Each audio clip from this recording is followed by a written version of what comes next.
What's up, guys? It's me, JellyKnees. And today we're going to go over the patch 0.5.0 and 0.5.1 that Fault has released, which added Grim and Decker amongst a whole slew of other changes. So let's just get right into it.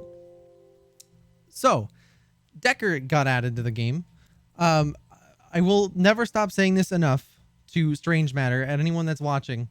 Please, please, please, please, please, please, whenever you add something or make a change, please give us stat numbers on everything. So adding a new character, let me know what their stat numbers are. Adding a new item, changing an item, let me know the stat changes. Changing an ability, let me know the stat changes. Changing XP, gold, etc., let me know the stat changes. Please don't make me go to one of the other tabs in order to find out information that you could easily put in the patch notes, because if you're typing it once, you can copy paste. Now that that's out of the way, Decker. Decker's passive is that when she strikes enemy heroes with abilities, she gains a refund on mana per enemy hit.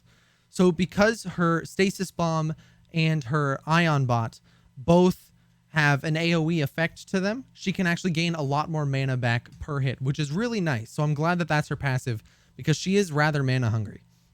Her Q is the stun we all know to hate.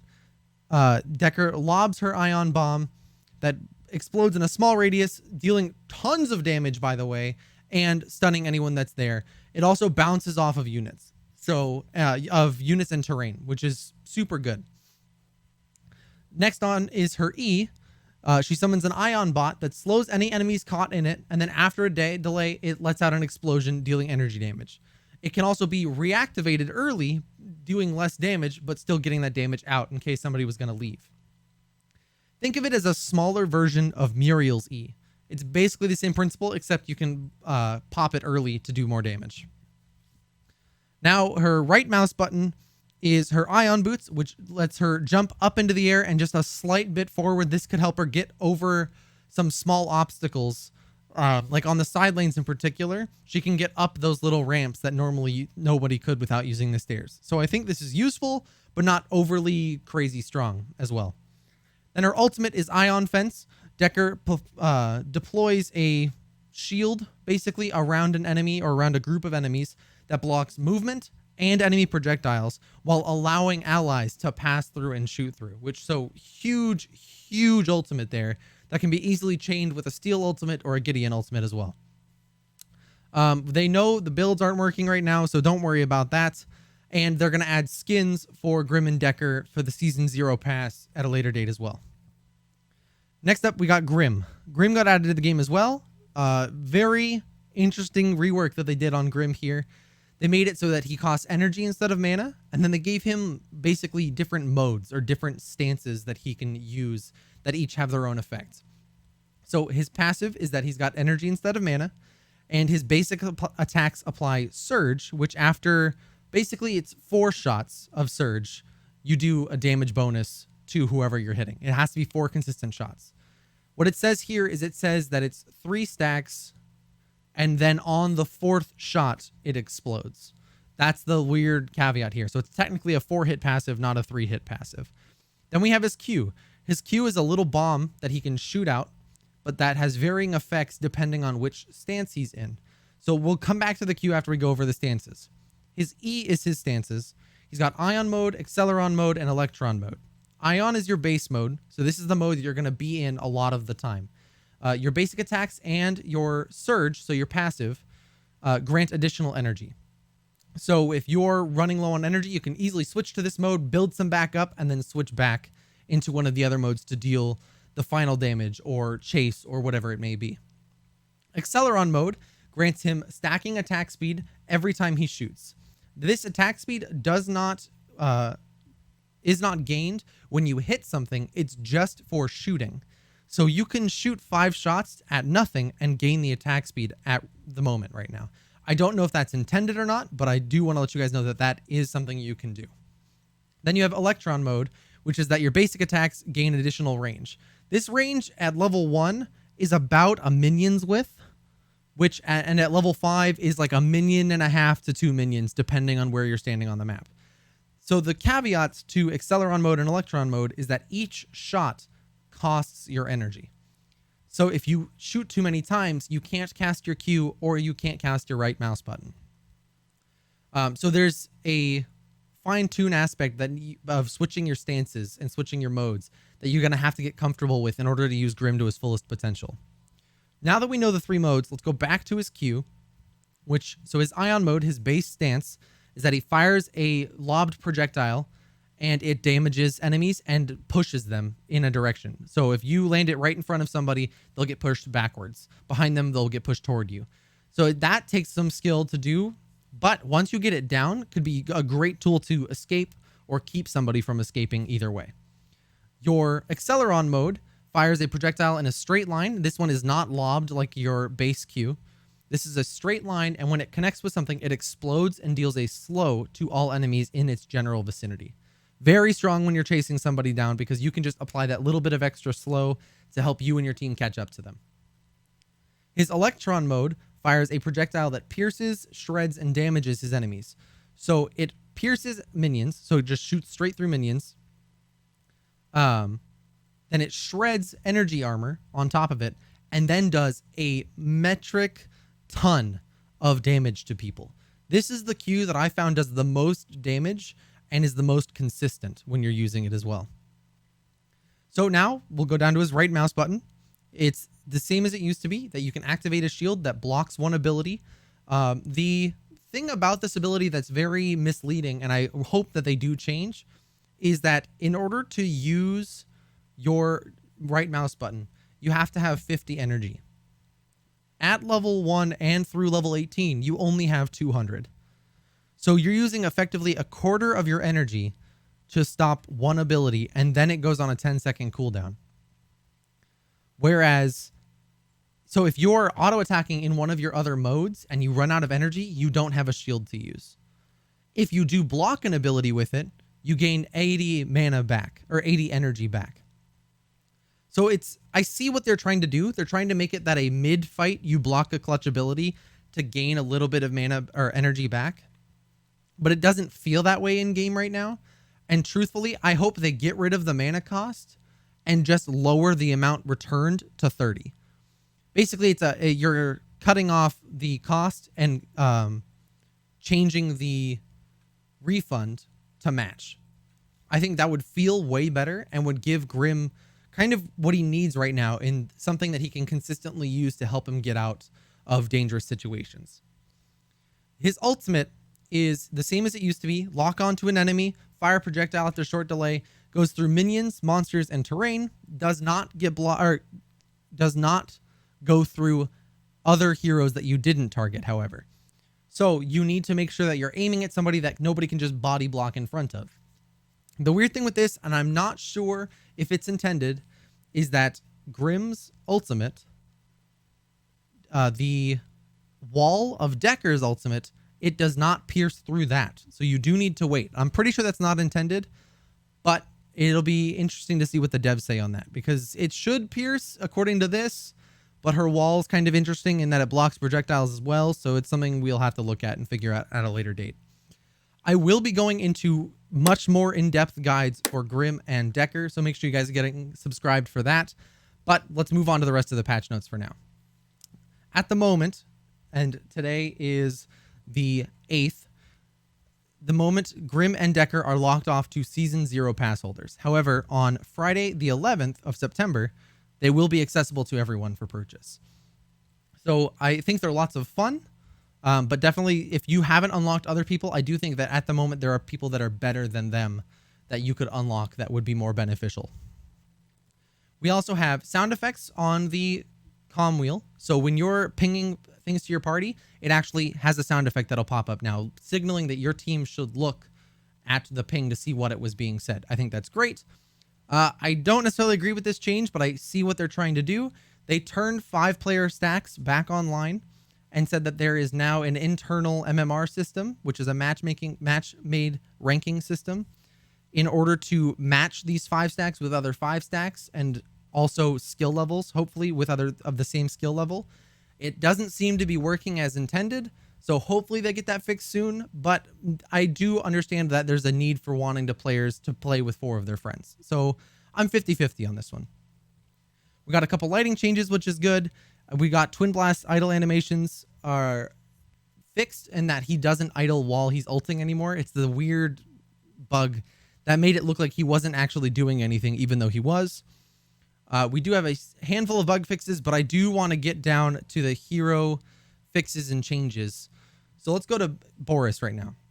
They fixed an issue that he was getting multiple pickups from minions or enemies that he killed for his E. So he was stacking very quickly because of the multiple pickup bug that was happening. Chimera fixed an issue with his ult that they would get stuck midair if Chimera ulted them midair. And then Muriel, which, dear God help us all, Muriel's auto attack now applies on hit attacks correctly, which means Muriel carry off lane is now going to be a further thing, and it's going to make me cry. But let's get on to 0.51 and see all the changes they really applied there. So we have new Grim and Decker avatars. Very cute. I like them. I actually picked both of those up myself. Now we also have a sound effect when enemies are revealed by a ward. It gives a little ping. It's a little beeping ping. It doesn't tell you where on the map it was, but it's basically just a, hey, check your map kind of sound, which I do like that they have. I do wish it was turned up slightly, but I think it's a good thing overall that it's there. We also gave Boris a sound effect when he's gathering his energy, which again, it's not too loud, but it's just a little feedback of something that he knows he picked it up. I think it's more meant for Boris's than it is for anybody else. Grim, I love this change. We were actually talking about it over on my stream, is that we wanted his power coupling to show what mode he was in. So there's yellow, red, and blue. Now the coupling between the little guy and Grim EXE, both are showing the phase that he's in. So you know what abilities he has by looking at the enemy Grim and seeing what color that coupling is. Great thing.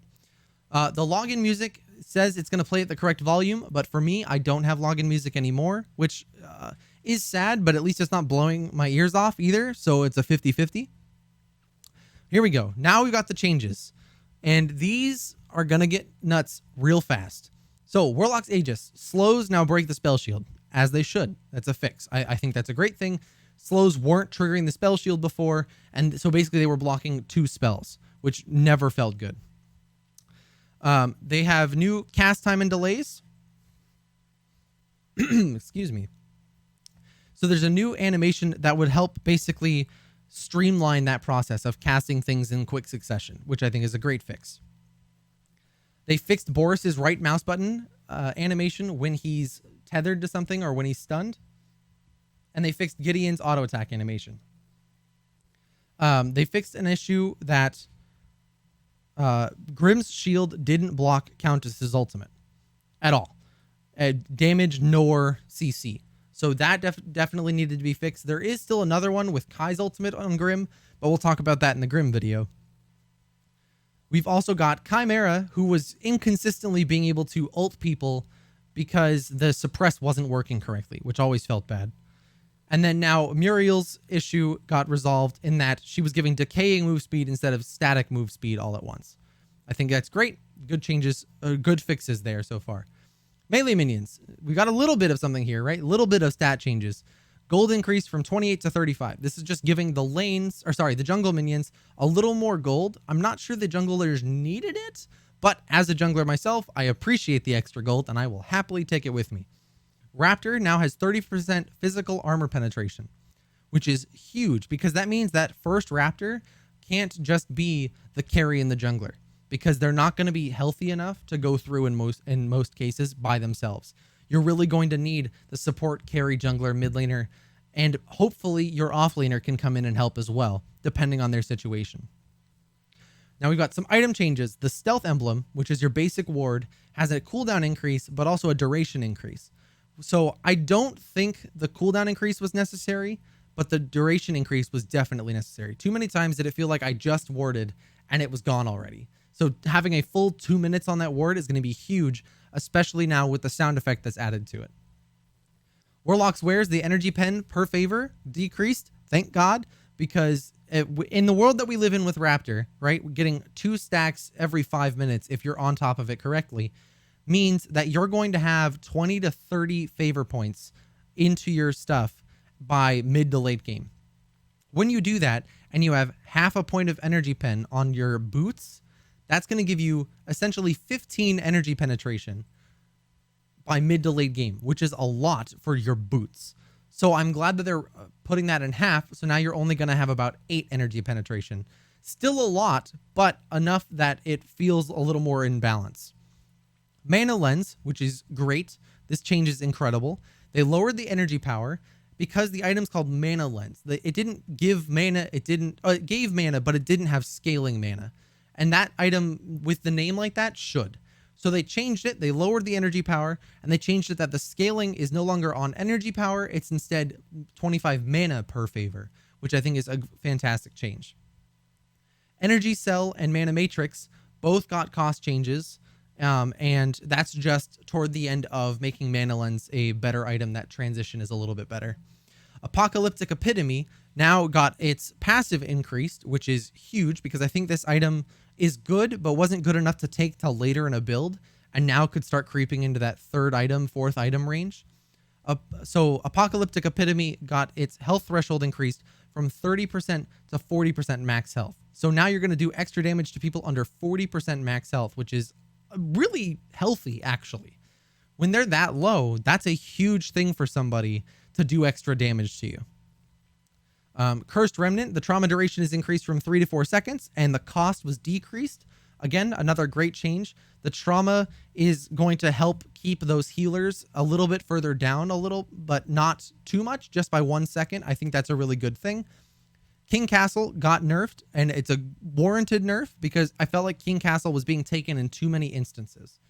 King Castle was better than Vorsteel just in the fact that its passive, or its active, was so strong in that you could dash wherever you wanted with the length. So they lowered that length by 200 units and increased the physical power to compensate. So it's a very strong item, but the dash isn't quite as strong as it was before. P-Blade, I'm not sure this change was warranted at all without any kind of nerf to the cost, but P-Blade got an extra 10 physical power attached to it for free, basically, which is a lot. Considering the attack speed and passive you get, P-Blade needs to be your second item, third at the very latest, but second item for sure. It needs to be on anyone that's going a carry build. You've got Keen Edge, which builds into P-Blade, and again, they're just kind of adjusting that to compensate better into that change with 1 increased physical power and then 2% more lifesteal attached to it. Photosynthetic Symbiote is a huge buff for Photosynthetic in that now your in-combat regen is going to be 1 instead of 0.6. That's effectively doubling your in-combat regen on an item that also gives you out-of-combat crazy amounts of regen. I think it fits the thematic of the item a little more, but it's also going to be very strong for people like Greystone and Sev, who can take this item and get more regen in the middle of fighting everyone. Goblin Glue, which is a sad item right now, and I wish it got taken more, but the acidic ammo passive, the stacks increased from 4% per stack to 5% per stack physical armor shred. So unfortunately, Goblin Glue is a purple item, so it doesn't fit into a lot of builds well. But what it does is you're able to, on auto attack, apply armor shred to other people, which is very, very strong. I think this change of 1% could actually push it to the point of being something that carries could take, but at the very minimum, it could be something that Chimera could take or Greystone could take. Because of the way that they build and the way that they fight, this could be very strong, plus the active of being able to root somebody onto the ground is going to be huge. Jar of Hearts got a change, which I think all of this is very good for Jar of Hearts. It's got a price increase, added energy armor, which was a little bit weird, but it's, to me, Jar of Hearts is now a defensive item for carries to build. There's really not any defensive items for carries at the moment. There's nothing you can build that feels good to be a carry, but also helps you defend yourself because you're just getting blown up by the Countess or Gideon on the other team. So Jar of Hearts fills that niche perfectly. Increase of 200, added 50 energy armor, lowered the power, lowered the attack speed, and increased the lifesteal. So this is purely meant as a survival tool for those carries or for the offlaners that are going a little more aggressive. Exotic Belt, to compensate, was increased by 200, added 25 energy armor, and then increased the physical power but reduced the attack speed on there, trying to just create that balance between the item scalings up to Jar of Hearts. Matter limiter was changed from white to blue, so now the aspect points on it are going to scale with blue, which is actually huge for that item because not enough supports were taking matter limiter. But now mid laners being able to have that access, being able to take another blue item that's very strong for them is going to be a great tool, and I'm really glad they made this change. But I know a lot of my support friends are unhappy about it because they liked taking matter limiter on white to kind of subsidize themselves a little bit. Cosmic Intervention is changed to 1100 again in order to compensate with the changes on the other items. We've got a aspect buff on Clairvoyant. The item cooldown reduction increased to 15% instead of 12. Great change. I do like this. I don't think Clairvoyant was getting taken enough over Templar, so I appreciate seeing that change of trying to make it worthwhile for itself. Queen's energy power gained was reduced per 6 minions. It was 1.5, now it's 1. I don't think that's too considerable, but it was becoming a problem with people that could just free farm in their lanes and have an insane amount of energy, endless energy power, because they were getting 1.5 per 6 minions. So that little bit of a nerf, I think, is really strong for Queen and helps it be more balanced with everything else. Templar got a buff. I'm not sure that was warranted, and I think, unfortunately, we're going to see a lot more Templars on people like Sevarog, Greystone, and Steel, because that increase just helps your team survive longer, and I don't think it was warranted. Now we have hero changes, which, all right, let's talk about Boris for a second. Boris was nerfed 2 patches ago. They reduced some of the damage, they reduced his attack speed, they reduced his move speed on his Q, and they reduced his overall move speed as a character. Great. Boris was too strong. I think those were very valid changes. Last patch, which we talked about, they changed all of the move speeds on all the characters across the game to be more consistent. Fine, I think that's a valid change. But they reverted Boris's base move speed back to what it was. Now, that already brought Boris kind of back to life in the jungle and helped him have a little more presence. What did they decide to do this patch? They brought him all the way back, everyone. We've now got an increased dash on his right click from 550 to 650, and his percent of damage is increased per swipe on his dash, on his right click, from 75 at level 1 to 90, and then from 135% to 150% at level 5. Because of the Q nerf, a lot of people have been maxing his right click first now. So now you've given them an avenue to go after and be stronger for. And since this patch has gone out, Boris has been a menace again. He can build green items and still do far too much damage far too quickly. And this change was very, very weird, and I'm not sure why we needed it. If anything, Chimera needed to be buffed rather than Boris. But that's not all, folks. Bare Necessities, his E, also got a buff in that it takes 20 energy per canister to use now. So it's 20, 40, 60, 80, 100. And not only that, if you have 100 when you use it, you get to keep the 20 after. So you have basically your first stack ready for the next time you fight. The jungle buffs now grant 10 energy instead of 2. So if you get both buffs, you instantly have the first part of your Q, or your E, sorry. And the pickup radius was increased by 400 units. I've played a lot of Boris. If you check my match history, the majority of the games I've played are on Boris. Part of that was because he was so strong, but even after his nerfs, I still played him because I like the character. This is too much. This is insane. There was no reason for this. He is going to be ridiculous. His E wasn't that hard to stack. Making the jungle buffs give 10 instead of 2 is a weird choice. That's way too much, to be honest, because it wasn't hard to stack already, and now you've given it way more opportunity to stack. Because if I get my 2 buffs, and we kill the enemy jungler early, and I can go take his 2 buffs, or even 1, that puts me at 30 to 40 energy. Just over 4 camps. That's insane. That's too much. Making them 5, maybe I could understand, but with the other changes you did to this ability, it's too strong. You've over buffed him on that regard, because his E was not the weak point of his kit when it worked. It doesn't always work, and that's a separate issue. But when it does work, that's not the weak point. Having the energy cost reduced is insane, because there was no reason for that in any way, shape, or form. Because if he got kills on enemy heroes, he almost instantly was able to go back up to his previous energy cost. Now, this does tie in a little bit to getting double stack points as a bug from before, but I don't think it's enough to warrant this level of change. The pickup radius was pretty small. You basically had to walk right over it. So I understand increasing that, but it seems like 400 units is an awful lot. So, and like I said, Boris is already being oppressive back on this patch. Hopefully we can get him back tuned down a little bit to keep him in line. But for now, spam Boris mains, please, because I'm out there doing it. It's easy games when you're playing Boris that's this strong. Decker got some changes. Now, this patch only came out 3 days after Decker was released, but she needed these changes desperately. Her cast time on her Q was reduced a little bit. Great, feels a lot better, harder to read when a Decker is going to throw it a little, and does damage to minions instead of just nothing to them when it bounces. I think that's great. Her bot, the radius of the field itself was increased just slightly. It's not enough to really notice, but it feels more consistent.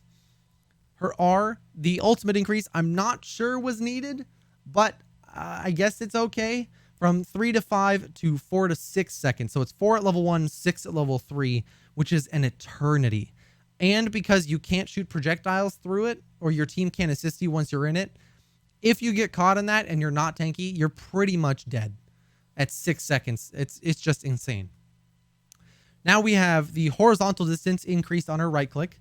So instead of going more up, now she kind of goes out a little bit as well, which helps her get over things. Before, she was basically just going straight up and down because she didn't have any forward motion involved with it. The mana cost on Chimera's E was reduced. Not the issue that I think Chimera had, was running out of mana. Considering most of his abilities, yes, they use mana cost, of course, but they're pretty low in mana cost. And for a jungler like Chimera who's going to stay pretty healthy, it's not terrible for him to have slightly higher mana costs. He really needs something more with his E to make it more useful in more situations. Because at the moment, it doesn't feel that useful for most Chimera mains. Kwang got a huge nerf. We've got a 60% scaling to 30% on his Q. And the cooldown is now started when it picks up instead of when it's cast. So that's a lot, actually. Because that's an extra, if you're using his full combo, so QWER, you're going to have an extra 1.5 to 2 seconds where that cooldown is not coming off. Plus the scaling reduction is a lot. So I think that's going to hurt him pretty hard. I have not had a chance to play Kwang yet in the new patch though, so I could be wrong here. But Power of the Heavens, his E was reduced by 10%. I think that's perfectly valid. It was a little too strong, but not enough to be ridiculous. Light of the Heavens, scaling.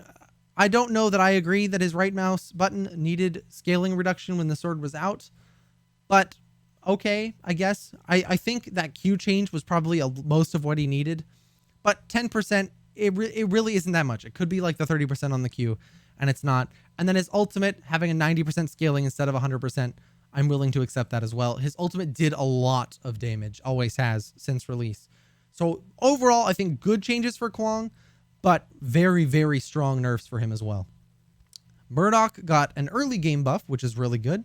His static traps now do 90 damage at level 1 and then cap out at 150 just like before. So it's an extra 40 damage, which at level 1, 2, 3, and 4, basically is a huge amount of damage that you can do if somebody walks over your traps. So I think it's a very valid change, and it just gives Murdoch that little love tap forward. And finally, we've come to the carry that needed help since release, Sparrow. Sparrow basically has buffs across the board. Her left mouse button, her auto attack, has 4 extra damage per hit. And great. Much needed. She needed something. As the carry who's mostly reliant on her auto attacks, she didn't do enough damage to be worth it in the majority of cases, or attack fast enough. Either way, you had to give one thing. They decided to give damage and increase it per level as well. So she'll do more damage the longer she's in the game and the higher level she is. Her Q, the tick rate, the damage per tick rate is increased by 20 at each level, which is insane because I believe that ability has 6 ticks throughout the life of it. So now instead of doing 60 damage, you're going to be doing 180 damage, which is just absolutely nuts. So I think that's a very valid change, and the mana cost was reduced on it. Sparrow had a few abilities to use, but unfortunately didn't have the mana to sustain those abilities in a fight or keep them up and actually be able to do anything other than auto attack. So I think the mana reduction there, very much needed. Might be a little too much, but we'll have to wait and see and get a better feel for her as well. Her E cooldown is actually insane. They knocked off 6 seconds at level 1 and then down to 8 seconds. So it's 12 at level 1 and then down to 8 at level 5. And before it was 18 at level 1 and 10 at level 5. I think that's incredible. Very much needed for a cooldown because the ability cooldown on that was insane. But also, we had the mana cost decrease from 90 to 130 scaling to 50 at all ranks. So it's 40 off at level 1 and 80 off at level 5, which is just absolutely nuts. But considering how auto attack reliant she is and how she needs her E in order to help that, it makes sense that these changes went through. And probably the best buff they gave Sparrow is the passive buff. Her passive, when she stacks on enemies, went away far too quickly. So it was 1 second before. Now it's 2. 1 second, if you missed a single auto attack, that basically could fall off if you weren't quick enough on the draw to get the auto attacks back, right? Whereas now you have a little bit of leeway to play with on the stacks that she's getting against other people, which I think is absolutely incredible and very, very much needed. But guys, that's going to be all for the patch today. We have 0.50 and 0.5.1 as well. And next patch will be back up. They said that hopefully the new HUD will be there for the next patch. We'll have to wait and see that.